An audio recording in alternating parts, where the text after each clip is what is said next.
Hey, Pomp. Luke. Thank you so much for coming on the show. I want to get started with something that's important to me, and I understand you have a bit of a controversial opinion on, and that, of course, is New York pizza. So I know you're a big fan of Domino's. I've ordered a lot of Domino's in my life, but never while in New York. Can you tell us a little bit about that obsession? So I really like McDonald's and I really like Domino's. Both of those are, you just know what you're going to get, right? So it's every single time you order, bang, done. It shows up quickly, and it's just consistent. And so I always joke that McDonald's is one of the best restaurants in America, and the Domino's thing. I actually used to not order Domino's. I like places like Scars and there's a whole bunch of restaurants that do pizza really well in New York, obviously. But I ordered Domino's one time, and people went nuts. They were like, "What?" And so I did it again, and after like 2 or 3 times, I realized like I actually like the pizza, and so that might be blasphemous to some, but it's been a staple now, and maybe I'll switch back. There's a couple people trying to convince me to stop doing it, but we'll see. See, I appreciate the consistency piece. I feel like for me, Joe's in the city kind of, covers that. It's really consistent, but really solid pizza. But you don't get a lava cake from Joe's. So I guess there's something to be said. Yeah, and look, the consistency is a big piece of it. Joe's is definitely up there. I think that there's probably like, I don't know, 5 or 6 places that people would say are the top spots in New York. Joe's is definitely up there, so that's not a bad choice either. I know you're having Prez from Barstool on the show, and he's a big pizza guy, so I look forward to hopefully you guys can cover a little bit more on that one. With you today, I want to talk through your story, talk through your success building a huge digital media business between the podcast and the newsletter and now Lunch Money as well. And also you're very well known as an investor, early adopter in Bitcoin, and doing a great job promoting that, as well as general financial education for people who just want to learn about these subjects in kind of plain English. But before we kind of get to that and what you're doing today, I'd love to start kind of earlier in your background. Understand you actually served 6 years as a sergeant in the Army. Would love to hear, going back that far or even further, if you like, kind of the beginning of your story. Yeah, went to Bucknell University, studied economics, sociology, played football there, was in the military, did a reserve contract, got deployed to Iraq, spent, I think it was a 13-month deployment, 2008, 2009 in Taji, Iraq, which is about 12 miles north of Baghdad, basically doing route clearance and cordon and searches. It was... in hindsight, probably the best experience that I had in terms of it taught me so much. It forced me to grow up really quickly. It really kind of opened my eyes to quote unquote the real world at the age of 20, turned 21 in the desert, and also gave me a lot of time to just think. Which I don't think a lot of kids my age had that. And so it kind of helped me answer, like, what do I want to do? So overall, great experience, really taught me a lot of leadership lessons of kind of having to lead men in combat that were older than me, just understand how kind of leadership in an application sense works, not just in a book. And so that was really, really helpful for me from a career standpoint. Went back, finished school, then ended up building and selling 2 small software companies, ran some teams at both Facebook and Snapchat, and then started investing full-time in 2016. And I think we've invested now like over $110 million in early stage companies over the last 4 years. So the software company is something I haven't heard a whole lot about. Is that something where you got back from the Army, finished your education, and then went straight and founded a company? Last semester that I was in school, my father called me one day and he said, all right, smart ass, here's the deal. You either got to get a job or you got to create a job. And I was like, well, what's the create a job thing? Never heard of that before. Like, that sounds pretty interesting, which was really me just running from getting a job and having to grow up. And he basically was like, look, you can start a company, right? If that's really what you want to do. And so myself and 3 friends from high school started a business. Frankly, we had no clue what we were doing. We made every mistake in the book. and basically we're bumbling through, kind of just going off of intuition. And so, by no means were these big companies or anything to kind of write home about in the sense of big exits or anything like that, but really allowed, I think, us to cut our teeth and understand everything from building software to how you do distribution, how you run a company, incorporating companies and kind of all of that type of stuff that, again, it's just blocking and tackling or kind of application and execution stuff that if you've never done it before, you just don't know. Right. And so kind of to do it at a young age was really valuable. Yeah, I totally agree. I had a very formative entrepreneurial experience myself, dropping out after freshman year of college and starting a company before going back and finishing my education. One thing that I took away from it, along with all the lessons, was you can do something and not have this overwhelming success that you hear about from all these uber successful startups. And it can still lead to something really good. So for me, that was like finishing my education at a better university. For you, it sounds like that kind of led you to getting into the Silicon Valley world, moving to Facebook, and then eventually Snapchat. Is that kind of how the transition went? Pretty much, yeah. It was one of these things where, again, we were able to guide them to like soft landing exits. So in the general sense, like quote unquote, it was a win, but given our aspirations, we didn't feel like it at the time. And then the second thing was it definitely was provided this like launching pad. I ended up at Facebook because I had met somebody there, kind of when building the second company, and then kind of once I got into the company, was able to kind of thrive. But obviously would have never had that opportunity if I hadn't kind of done the things beforehand. So you obviously spent a few years at Facebook and Snapchat, and now it seems kind of obvious to me from the outside looking in. You have this huge digital media brand and are kind of a master of Twitter, and did a really nice job of building a newsletter from the ground up and then a podcast from the ground up, and all of this in a relatively short period of time. Do you think there was something, driving you that you naturally gravitated towards these social media type brands to kind of get in deep and understand what makes them tick? I think there's three pieces. So one is having worked at those companies, I definitely have an advantage of understanding just how the companies think, how some of the algorithms work, why they make certain decisions, what are kind of the best practices, kind of all the things that you would expect.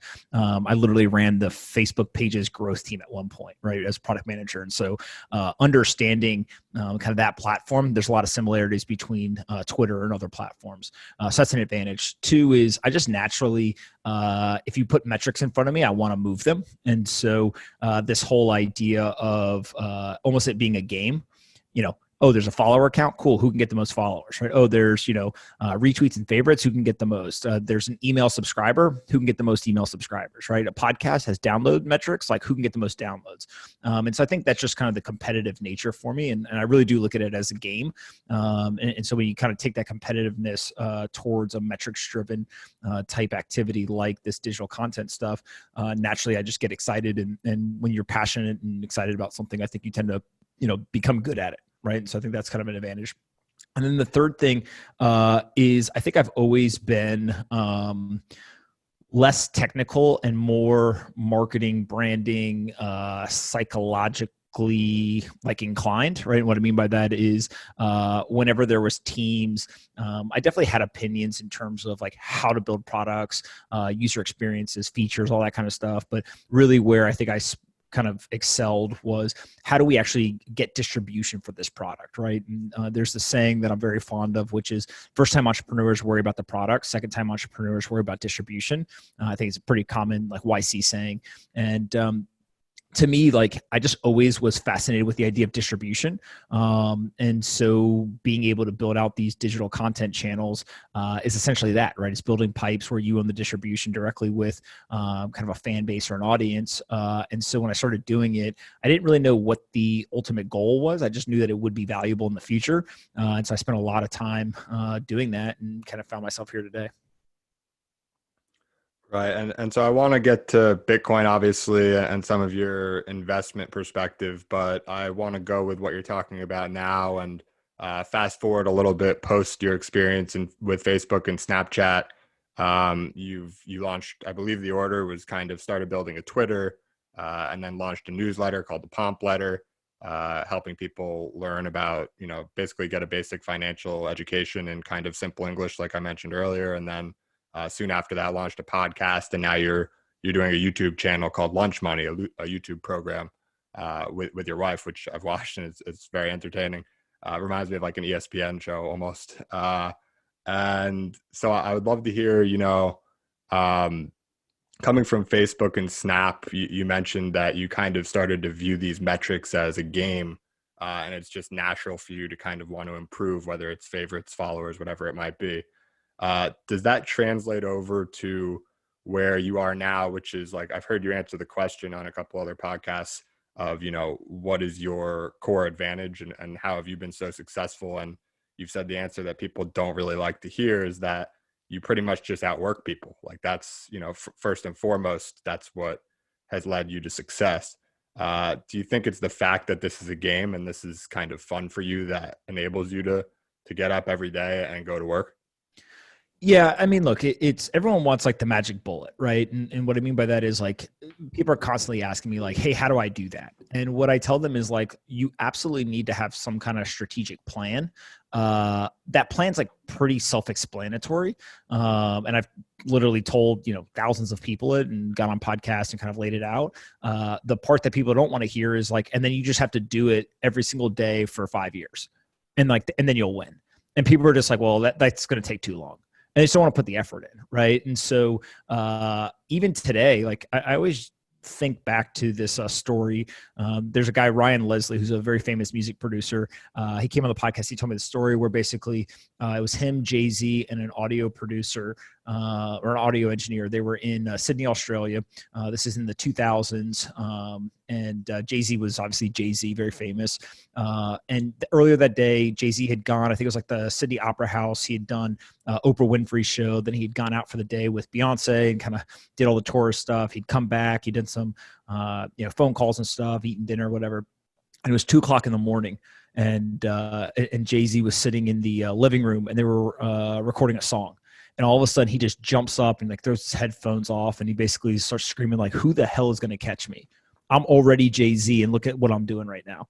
It was just this idea of like, it didn't matter how famous and how successful he was still hungry, right? And he was willing to put in the work that even people who were much less famous and successful weren't willing to do. And obviously, Jay-Z continued to kind of go on this meteoric rise. And so I think of that story a lot because it doesn't matter how much success you've already had or how big the platforms have gotten or the audience or whatever. Like there's always another level you can get to, and it's just kind of the consistent effort. And so, today on the day that we're recording this, literally I woke up this morning, I wrote the letter to investors. Took me about 45 minutes. I then recorded the Lunch Money show you're talking about, kind of the daily YouTube show. We published a podcast. We'll publish a YouTube video later. I'm doing this interview. I've already done a call with 2 separate calls with founders. I signed a term sheet this morning for an investment I'm doing, and then I'm going to record 4 podcasts this afternoon. And it's just like, to me, like that's just a normal day, right? I don't look at it as like, oh, that's a ton of work. But when I talk to other people, like I have to constantly remind myself, like when I tell somebody, hey, this is what you have to do, but you have to do it for 5 years, most people are going to get burnt out. Right. So I've been doing this now for 3 years, and it's just normal. And so I think that part of my message to folks is like, 1, here's the secret. It's just a lot of work. But also 2 is like, if you think you're going to get burnt out or you really don't know, is this what I want to do for sure? Then don't even get started, because it's so hard and it's going to take such a long time that you're going to end up, getting 3, 6, 9 months in, and then you're just going to quit. And that's the number one thing I see as to why people don't end up being successful in doing this stuff, is they ultimately just give up. Right. And so I don't know. It's just a lot of work. And if that's what you like and you enjoy it and you're passionate about it, you'll be successful. If not, just like anything else, then you won't be. And it's kind of simple. I appreciate you sharing. That was actually going to be my next question, kind of what is a day in the life of Pomp? And it sounds like today is crazy, for a normal person to hear, but just kind of business as usual for you. So I want to dig into that a bit, because it is pretty absurd. Like you might, not be able to realize it doing it every day. And I'm sure you have some appreciation, but the stuff that you were naming, starting with the letter and signing a term sheet, doing this conversation with me, a few podcasts in the afternoon, releasing a couple episodes, doing the lunch money, it's a full day. That's a week for a lot of people. I would say that's a productive week too. So I'd like to kind of dig into the best, that you can get at it as to what helps you to have this. I think on the one hand, like focus, on the other hand, discipline, being able to tune out distractions, being able to stay with it and persistent for years, like you said, instead of weeks or months. What makes you, who you are in that way? I don't know for sure. One of the things that, as I've tried to kind of self-reflect on, why am I doing it the way that I'm doing it, how I think about it that may be different from other people. One thing I've been able to identify is like playing football kind of most of my life. There was always this saying of like, just do your job. Right. And so I think it comes from Nick Saban, who's a famous college football coach. And basically the idea is if you have 11 people on the field, and let's say you're on offense, every play is drawn up to be a touchdown. Right. So there's no offensive play that they ever draw up that isn't supposed to score a touchdown. And the key to the play is every single one of those 11 people has a job to do. So if you're the center, on this play, your job is to snap the ball, take a step with your right foot, post your right arm, take 2 steps with your left foot, hinge block, and like seal off the defender in front of you. And that's all of that complexity is just for you to focus on. If you're the center and you're worried about what the right guard or the wide receiver or the quarterback's doing, you're going to mess up your job and the play gets blown up.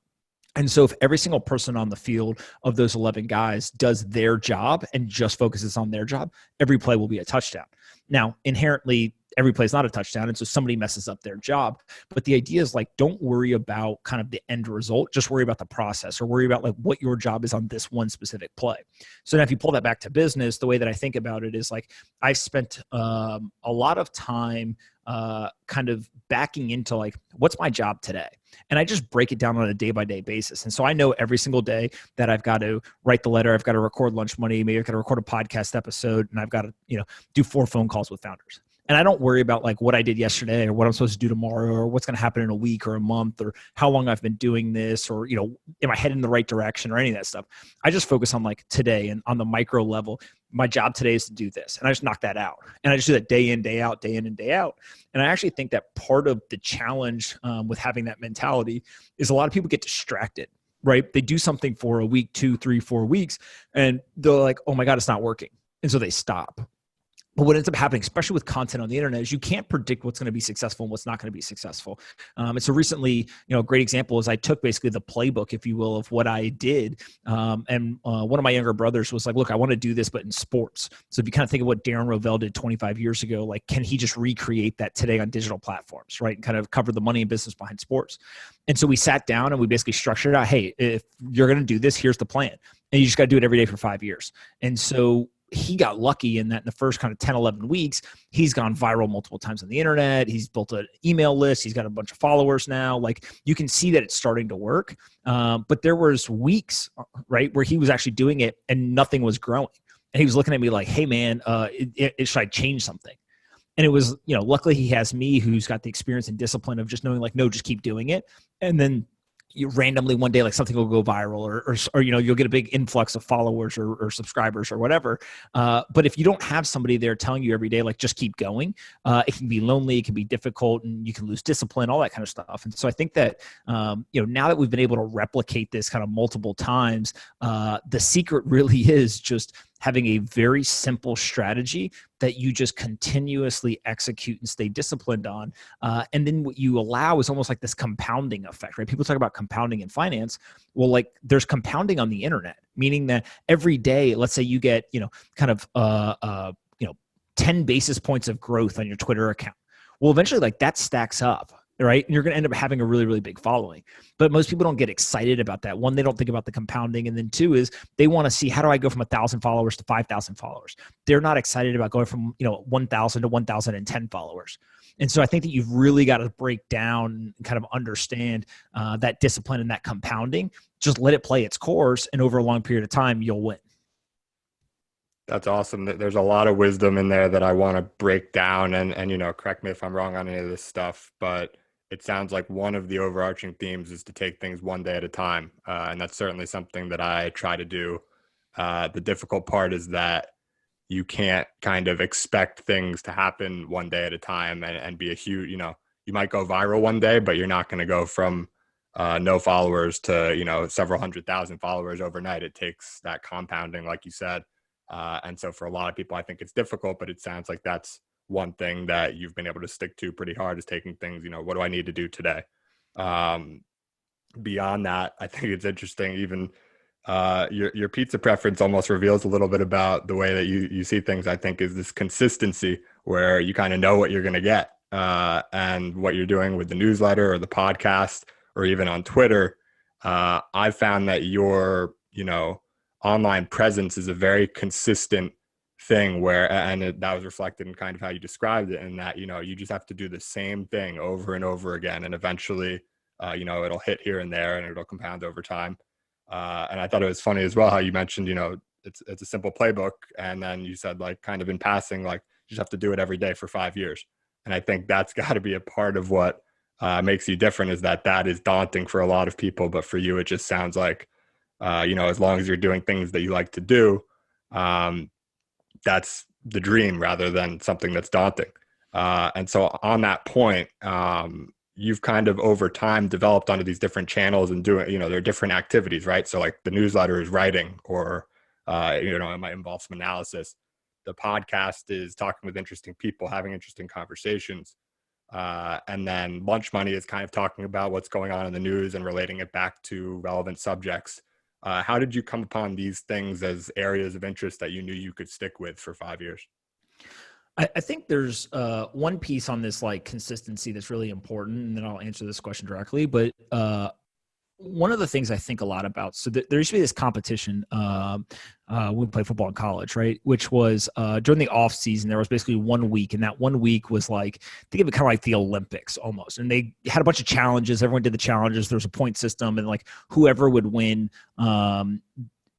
would kind of accumulate the most points would end up being the winner. And the key to that thing was everyone used to always focus on, like, oh, I'm the fastest guy on the team, like, I'm going to win. And then another guy would be like, I'm the strongest guy on the team, like, I'm going to win.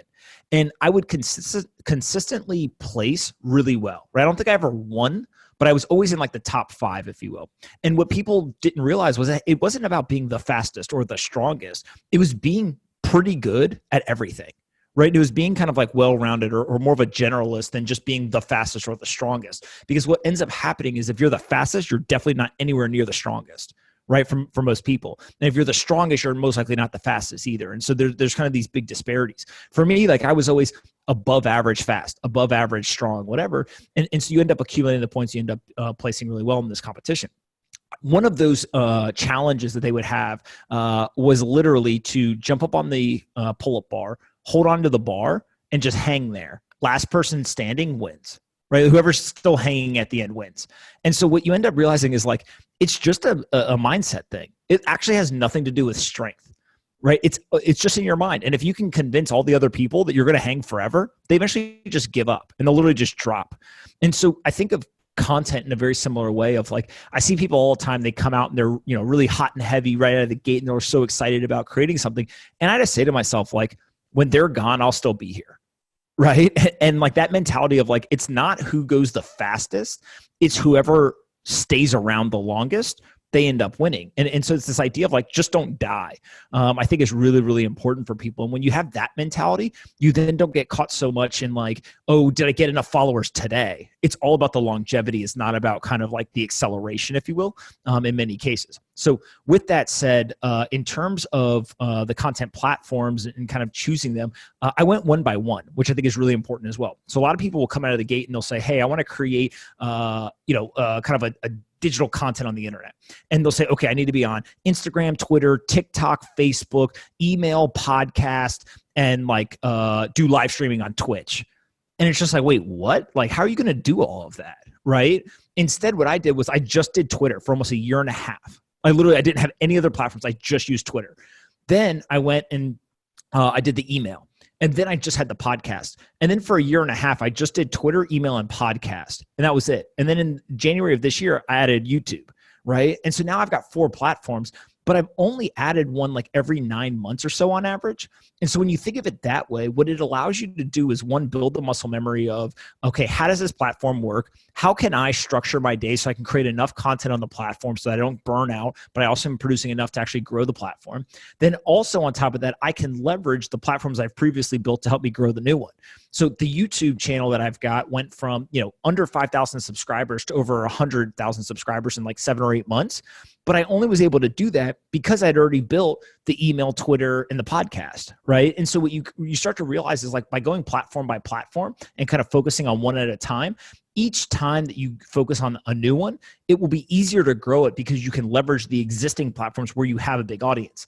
If you start out on day one, and let's say you want to grow your YouTube, but you're also growing 6 other platforms at the same time, one, your attention is divided, so you don't get a focus on that one thing. And then also, two, is you don't have an audience on those other platforms to help you grow the YouTube. So it's kind of like, rather than go kind of an inch deep and a mile wide, you want to go a mile deep and an inch wide. And by focusing on it, that's where I've at least found success, and I think other people will as well. That's all really, good information for people to, especially who want to build platforms online or otherwise, to take on. I think I really like the example that you used of the pull-up bar. Reminded me of someone. I'll go out on a limb. Not sure if you're familiar with David Goggins. Yep, of course. Yeah, so he's all about, as you know, hardening the mind.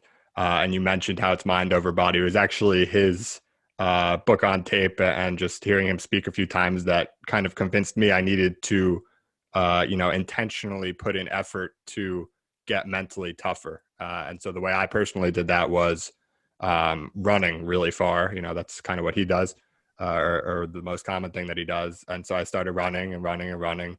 And it's a very easy way, or it was for me, to realize on the one hand, to your point, it's not about how fast you go. The goal is not to die. So you just keep running until, you can't run anymore. And what I realized is that it's never, unless you're physically collapsing, and same with like hanging on the bar, unless you're physically, like, I don't know what would even happen, your shoulder pops out or whatever it is, or in running, if you physically, fall over while you're running, it's not your body that's stopping you, right? It's your mind saying, all right, that's enough. Like, all right, this sucks and this is really hard and I'm done.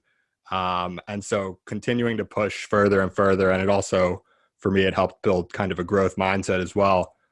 Is there anything that you do consciously to work on your mind to build that mental toughness and the ability to kind of just keep going?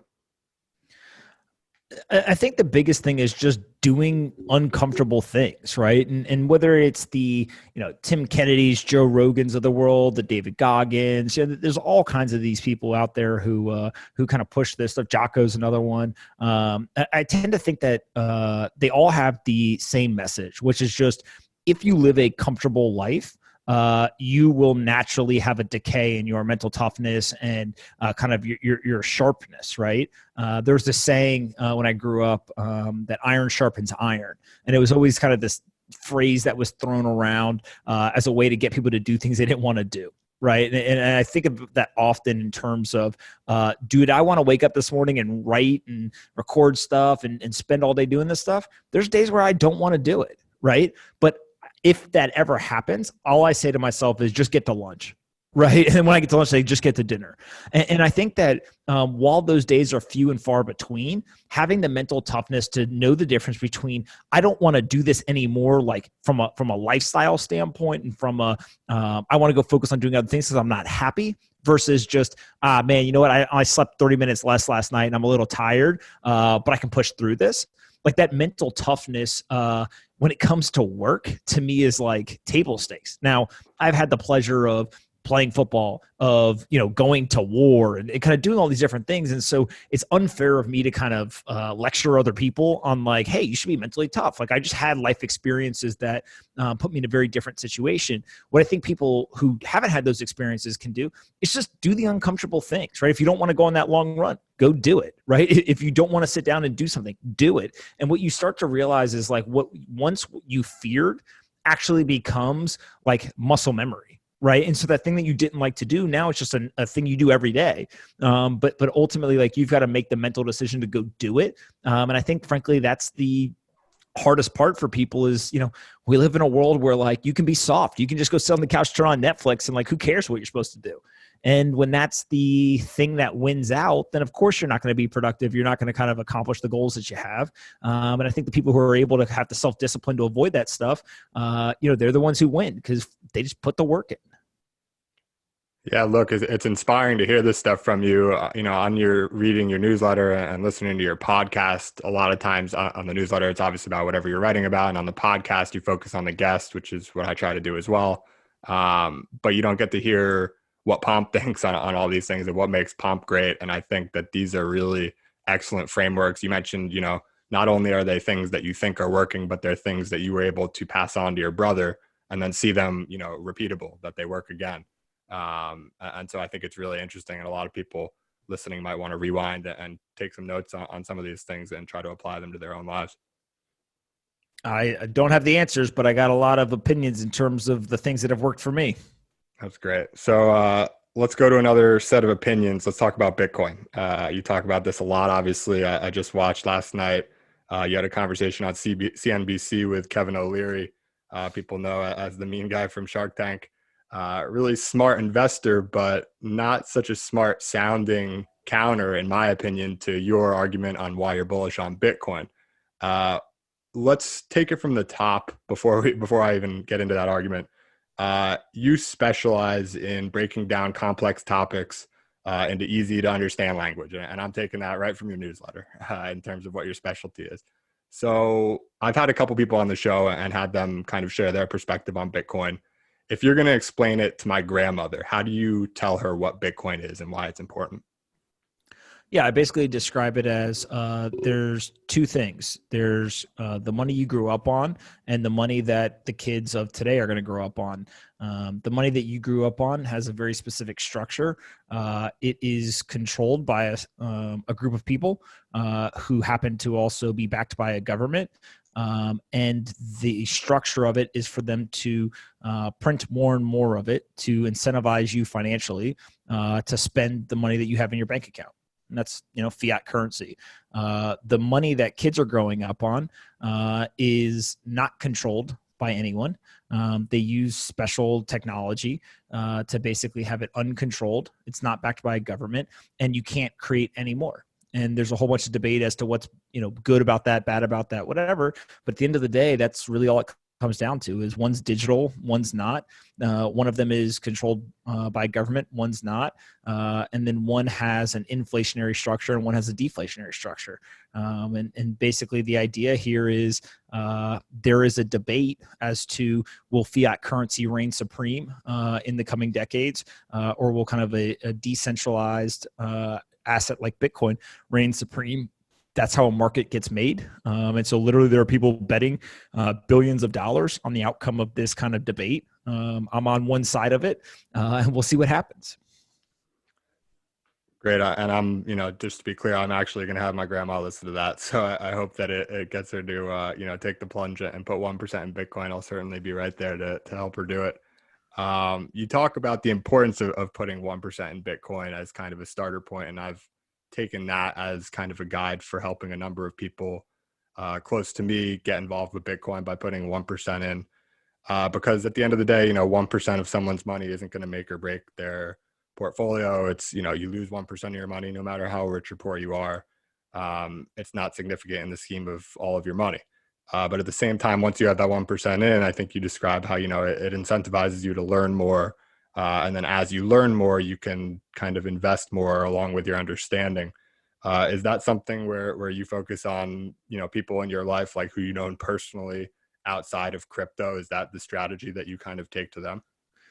My entire argument is this idea of get off zero, right? So I don't know what the right exposure is for each individual person. It depends on your financial goals, the position you're in, your income, what your expenses are, where you live in the world. There's all kinds of inputs that without spending a lot of time with somebody, it's really hard to tell them what the exact exposure is. Should it be, 1%? Should it be 5%? Should it be 50%? It all depends.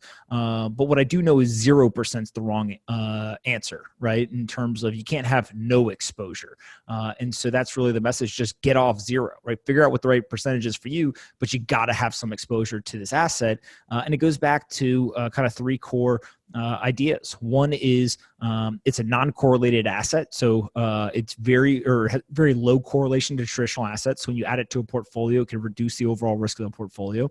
Two is it's asymmetric, meaning that the downside risk is drastically outweighed by the upside potential. So kind of in a 10-to-1 or even greater scenario. And so every investor wants to have these asymmetric type opportunities in their portfolio. And then the third thing is it is something where capital and talent is already flowing into the space. And historically, it makes a lot of sense to kind of follow the capital and follow the talent. Right. And so I think those three factors are pretty strong arguments to just get off 0% exposure. And then people got to figure out what the right number is for themselves. So the first thing you mentioned in terms of the three factors was the fact that it's non-correlated to the rest of the market, or at least low correlated. A lot of people I've talked to have wanted to know, if it's so non-correlated, why when the market crashed in March and then, a couple of weeks ago, the market started to go down again. And both times Bitcoin and the rest of cryptos have generally tended to go down with it. And I've heard you explain how, this is more so the result of kind of a liquidity crunch. Could you kind of talk about how you see, the fact that it is showing correlated, but in a long run, hopefully, it seems that it won't be? Yeah. So basically the idea is during a liquidity crisis, so let's go kind of back in history, 2008, gold, which is generally thought to be a non-correlated asset. And gold went down 30% in the summer of 2008. Why does that happen? Well, basically when there's an economic crisis or uncertainty, all of a sudden everyone freaks out, right? Everyone's very kind of nervous about what the future holds. And so what they want is they want cash, meaning US dollars. And in order to get cash, they have to sell their assets. So they literally look at their portfolio and they say, what can I sell right now to get cash? And so anything with a liquid market is sold, right? Whether it's stocks, it's bonds, it's gold, any asset that they can sell, they're going to sell because they want cash. And so they're actually willing to sell it at a lower and lower price, right? It's this idea of like, I want cash right now. I don't care if it's down 10%, sell it. If it's down 15%, sell it. Just get me cash. And so what you get is you get so much sell pressure that these assets fall really, really quickly. So in 2008, we saw gold go down 30%. Then what ends up happening is during a liquidity crisis, the government says, whoa, time out. All asset prices are falling really, really fast. We have to do something. They step in, and what they do is they flood the market with liquidity. And so this is quantitative easing, interest rate manipulation, et cetera. And so they did that in 2009. And then what we saw with the gold price is gold went up 200% from there and ended up hitting an all-time high. Well, why does that happen? Because as soon as people see the market being flooded with dollars, they say, wait, I don't want to hold cash. I want to get back into assets, because what you're going to do is you're going to devalue the dollar and asset prices are going to go up, right? And so obviously then gold goes up 200%, hits an all-time high. Now take that same scenario of kind of liquidity crisis, assets go down, government steps in, floods the market, asset prices go up. Take that same mechanism and apply it to the last kind of 6-7 months, right? In March, we have a liquidity crisis. There's a bunch of uncertainty because of the pandemic and lockdowns. Everyone starts selling assets. Equities are down 30%, gold's down 12 to 15%, Bitcoin drops 50% in a single day, right? All these assets are selling off. Government steps in much faster than they ever have before, and with much more firepower than they ever have before. So $3 trillion, they do it within days. And all of a sudden, what do you see? Asset prices immediately stop falling and they turn and they go the other direction. So now we've got Bitcoin up about 50% year to date. We've got gold up about 20% year to date. Equities are up, at or near all-time highs. And so when you look at this, what you start to realize is, wait a second. The quote unquote correlation has nothing to do with the individual assets themselves. This is a completely manipulated market by the Federal Reserve through their quantitative easing and interest rate manipulation. And so you can look at these periods and say, you know what, on a rolling 12-month basis, Bitcoin's correlation has jumped from 0.15 before the pandemic to now it sits at about 0.24. right? And so that's a pretty material jump. It's almost double, right, where it used to be. And so during a liquidity crisis, all asset correlations go towards one. So gold, Bitcoin, bonds, equities, everything correlates towards one because it's now being manipulated by central banks. When you get out of the liquidity crisis, you'll see the correlations go back to kind of quote unquote normal or where they were beforehand. And so over a long period of time, kind of across market cycles, Bitcoin has had a correlation of about 0.15, which is very, very low compared to traditional assets. And so I think that long term, Bitcoin still is going to be a non-correlated asset. Short term in these liquidity crises, everything's correlated: Bitcoin, gold, stocks, etc. And so people just have to remember, like, looking at a point in time and kind of lines on a chart is very different than taking a kind of much more holistic long-term view and actually using the math behind correlation to understand exactly what's happening. Right. And it's, everything, obviously, the way that we look at assets, everything's priced in dollars. And so with this liquidity crunch, the prices of everything are going up in terms of dollars, whether it's Bitcoin or the market, et cetera. And I think the hope for a lot of people who are bullish on Bitcoin is that that very inflation of the dollar, that lowering of the purchasing power of the dollar, which seems to be accelerating now more than ever with the Fed pumping in trillions of dollars, quantitative easing addiction, I think, as you've referred to it, that all actually lends itself towards the bull case for Bitcoin. Is that right? Of course. And I think that it's a situation where if you think of like a Paul Tudor Jones argument, right? So Paul Tudor Jones in the last couple of months has put 2% of his assets in Bitcoin. And his argument basically was, when you have this level of manipulation and quantitative easing going on, investors are going to fear inflation. Doesn't matter if inflation actually comes or not. They just think inflation's coming. Therefore, they're going to run to inflation hedge assets, right? So think of precious metals, Bitcoin, real estate. In some weird world, stocks are now serving as a inflation hedge. And when that happens, what you're going to see is all of those inflation hedge assets are going to appreciate in price. The question is, which asset do you want to have exposure to? Well, obviously, the one that's going to appreciate the most, his conclusion was it's going to be Bitcoin. And the thought process there is just it's a smaller cap market or smaller market cap asset. So you need less dollars to move the market, right? So if you put $1 billion in Bitcoin versus $1 billion in gold, Bitcoin's going to move more. And then second is it's more volatile from Bitcoin's standpoint. And so that volatility works against you when things draw down, right? Gold only drew down 15%. Bitcoin was down 50% in March, or in a single day in March. But now when we go the other direction and asset prices are going up, that same volatility works for you. So Bitcoin is up much more than gold is. They're up for the same reasons. It's just that one is more volatile than the other. And so on the bull case, if you're long an asset, you want to be long the most volatile asset because that's the one that's going to go up the most. And so Bitcoin tends to be the winner there. And that's why he put 2% of his assets in. Yeah, I love that piece by Paul Tudor Jones. It's basically, it's called The Great Inflation, if I remember correctly, and he's basically talking about the different alternatives for defending against inflation of the dollar. And he talks about gold, he talks about the stock market, and he talks about Bitcoin, and he has his team, which, this is no like crypto enthusiast just, off Twitter. This is a major figure in the hedge fund world. And I think he said something like, he basically scored all the assets in terms of just kind of generally how they are, 1 to 10 or 1 to 100 or whatever in comparison to the dollar as a defense against inflation. And the scores, Bitcoin wasn't as high as gold, if I remember correctly, but it was like pretty close.